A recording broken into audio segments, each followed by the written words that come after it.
Les 7 trompettes sont décrites dans Apocalypse 8, 6, 9 et 11, 15, 19. Elles sont le contenu du jugement du 7e sceau, en ce sens que le 7e sceau convoque les anges qui sonnent des trompettes, Apocalypse 8, 1, 5. Les jugements annoncés par les 7 trompettes auront lieu pendant la période de tribulation de la fin des temps. Lorsque le premier ange sonne de la trompette, le monde subit de la grêle et du feu mêlés de sang, Apocalypse 8, 7. Il s'agit de la première trompette. Un tiers des arbres du monde sont brûlés. Lors de ce fléau, toute l'herbe est consumée. Ce jugement présente certaines similitudes avec la 7e plaie d'Égypte, Exode 9, 23, 24. La deuxième trompette, il en résulte que quelque chose qui ressemblait à une énorme montagne, tout embrasée, fut précipité dans la mer, Apocalypse 8, 8. Un tiers de la mer se transforme en sang, un tiers des navires coule et un tiers de la vie océanique meurt, Apocalypse 8, 9.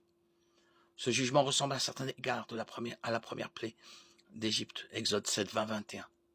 La troisième trompette, le jugement de la troisième trompette est semblable à celui de la deuxième trompette, sauf qu'il affecte les lacs et les rivières d'eau douce du monde au lieu des océans.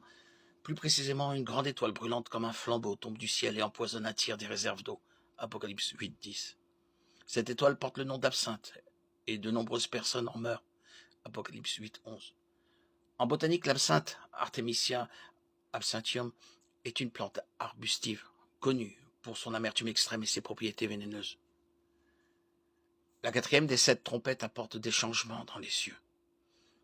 Et le tiers du soleil fut frappé, et le tiers de la lune, et le tiers des étoiles, afin que le tiers en fût obscurci et que le jour perdit un tiers de sa clarté, et la nuit de même. Apocalypse 8, 12. Après le jugement de la quatrième trompette, Jean note un avertissement spécial provenant d'un aigle volant dans les airs.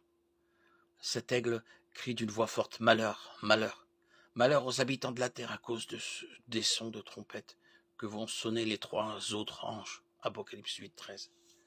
C'est pourquoi les 5e, 6e et 7e trompettes sont appelées les 3 malheurs.